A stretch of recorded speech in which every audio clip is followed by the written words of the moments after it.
आगरा में आगरा शू factors federation के नवनिर्वाचित अध्यक्ष विजय सामा और हींग की मंडी के व्यापारियों ने अध्यक्ष पद को लेकर चल रहे विवाद पर शनिवार को संजय प्लेस में प्रेस वार्ता की।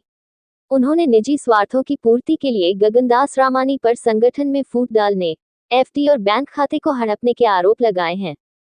विजय सामा ने कहा कि 10 साल तक गगनदास रामानी संविधान की धज्जियां उड़ाते हुए अध्यक्ष पद पर बने रहे। उनके नाम जूते की कोई फर्म नहीं, वह बैंक से रिटायर्ड हैं। मेरे बाबा राजकुमार सामा ने उन्हें अध्यक्ष मनोनीत किया था। उसी परिवार पर अब वह कीचड़ उछाल रहे हैं। मेरे संस्कार ऐसे नहीं कि मैं उनका अपमान करूं। उन्होंने कहा कि जिसे वह कार्यवाहक अध्यक्ष बता रहे हैं वह दिवालिया है, उसके नाम भी कोई फर्म नहीं है। विजय सामा का निर्वाचन कराने वाले चुनाव अधिकारी चांद दीवान और टेकचंद ने कहा 11 जुलाई को गगनदास रामानी ने बैठक में त्यागपत्र की घोषणा की। उन्होंने ही हम दोनों को चुनाव अधिकारी बनाया। हमने निष्पक्ष चुनाव कराया है। सर्वसम्मति से विजय सामा को अध्यक्ष चुना गया। जूता व्यापारी अजय महाजन ने कहा गगनदास आगरा में नहीं रहते, 3 साल से जयपुर में रहते हैं। यहाँ व्यापारियों की कोई समस्या आए तो वह उपलब्ध नहीं रहते। उनके कहने पर ही चुनाव हुआ था, अब उनकी नीयत खराब हो रही है। मैं मित्रों अब तक सारे एविडेंस आप सबको दे चुका हूं। जो चुनाव अधिकारी हैं कृपया कर कैमरा उन तरफ कर लीजिए। श्रीमान चांद देवान जी और टेकचंद जी, उन्होंने इस स्वच्छ चुनाव प्रक्रिया को कराया और मुझे निर्विरोध अध्यक्ष चुना। और इसके अलावा अगर मित्रों कोई चाहता है तो उस पूरे कार्यक्रम की वीडियो रिकॉर्डिंग मेरे पास है। वो जब जो व्यक्ति चाहे मैं उसको उपलब्ध करा सकता हूं। और जो संविधान के दायरे में हुआ, संविधान की कॉपी भी मैंने मित्रों आपको दे दी है। 2009 से मैं सदस्य हूं, वो कॉपी भी आपको दे दी है। 2024 तक मेरे पैसे जमा हैं, वो कॉपी भी मैंने आपको दे दी है।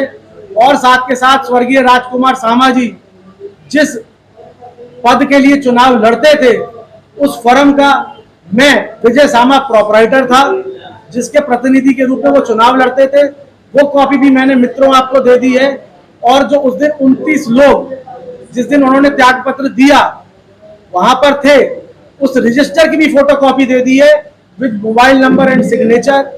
26 तारीख को जिस दिन लोगों ने मुझे अपना अध्यक्ष चुना, उस दिन की भी 60 लोगों की दस्तखत की हुई, 70 लोगों की मुझे ध्यान नहीं है, उस दिन की रजिस्टर की कॉपी भी मैंने दे दी है, जो इस बात का साफ प्रमाण करते हैं कि विजय सामा आगरा शू फैक्टर फेडरेशन के अध्यक्ष निर्विरोध निर्वाचित हुए और संविधान के तहत हुए।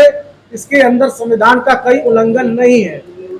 कार्यवाहक अध्यक्ष का हमारे संविधान में कोई पोस्ट नहीं है। संविधान की प्रतिलिपि भी मैंने मित्रों आप सबको उपलब्ध करा दी है। जो पूरा मामला आ रहा है उसमें को लेकर है या व्यक्तिगत आपके अध्यक्ष चुने जाने को, ये तो वही बता सकते हैं कि वो मेरे पर विरोध कर रहे हैं या प्रक्रिया पे। अगर वो दोनों में से किसी भी कर रहे हैं वो विरोध मेरा कर रहे हैं, मेरे परिवार का कर रहे हैं, स्वर्गीय राजकुमार सामा जी का कर रहे हैं। जिस व्यक्ति को सामा जी ने शहर के अंदर नाम दिया, पहचान दी, आज वो व्यक्ति उस परिवार के खिलाफ, उसकी समाज के खिलाफ, उनके लोगों के खिलाफ विरोध कर रहे हैं। आज 16 मार्केटों के समर्थन पत्र मेरे साथ है जो कि संलग्न है। ज्यादातर मार्केटों के अध्यक्ष, महामंत्री, सचिव आज हमारे साथ बैठे हैं।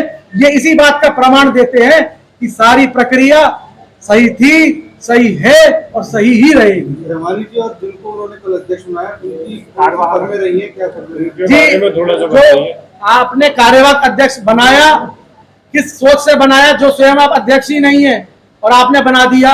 मैं माननीय रमानी जी से पूछना चाहता हूं आपके माध्यम से, रमानी जी आज का कोई लेटेस्ट आप अपना जीएसटी सर्टिफिकेट दिखा दीजिए जिसमें आपकी जूते की फर्म आगरा में चलती हो।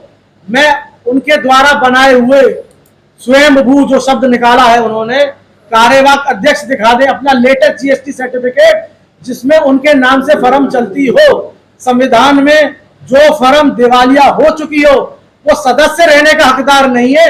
चुनाव कार्यवाहक ये तो बहुत दूर की कौड़ी है भाई साहब। अगर वो ये प्रमाण दे दे कि आज की तारीख में कोई ऐसी फर्म है जो रमानी जी के नाम से आगरा में चलती है, कोई उनके द्वारा बनाए गए कार्यवाहक अध्यक्ष के द्वारा उनके नाम से कोई फर्म चलती है तो वो मुझे साबित कर दे जिस जीएसटी सर्टिफिकेट में उनका नाम लिखा। अब इस मामले का पटाक्षेप किस तरह से होगा? जो मित्रों, जो ये पटाक्षेप करने के लिए आप सबको आज अनुरोध करके बुलाया गया, सारे एविडेंस आपको दे दिए, सारे मार्केटों के बुजुर्ग मेरे बड़े आज सब आपके समक्ष हैं। हम आप सबसे अनुरोध करते हैं, आप चौथा स्तंभ में आप स्वयं न्याय करिए और अपनी अंतरात्मा से पूछिए कि क्या सही है और क्या गलत है। और आप सबसे एक अनुरोध और करना चाहूंगा, ये फेडरेशन बड़ों ने बड़ी ही मेहनत से, बड़ी ही शिद्दत से बनाई है। इस फेडरेशन की जड़ें बहुत मजबूत हैं, इसके अंदर नमक डालने की कोशिश ना करें। क्यों? अगर ये फेडरेशन नहीं रहेगी तो जो बड़ों ने बच्चों के लिए सपना देखा था वो सपना टूट जाएगा, सपना बिखर जाएगा, और जो बड़ों ने बच्चों के लिए सोचा था वो ताजमहल टूट जाएगा। आप सबसे अनुरोध करता हूं कि आप भी अपने विवेक का इस्तेमाल करें और जो चौथा स्तंभ है उसकी ईमानदारी से भूमिका निभाएं। मेरा आप सबसे यह अनुरोध रहेगा।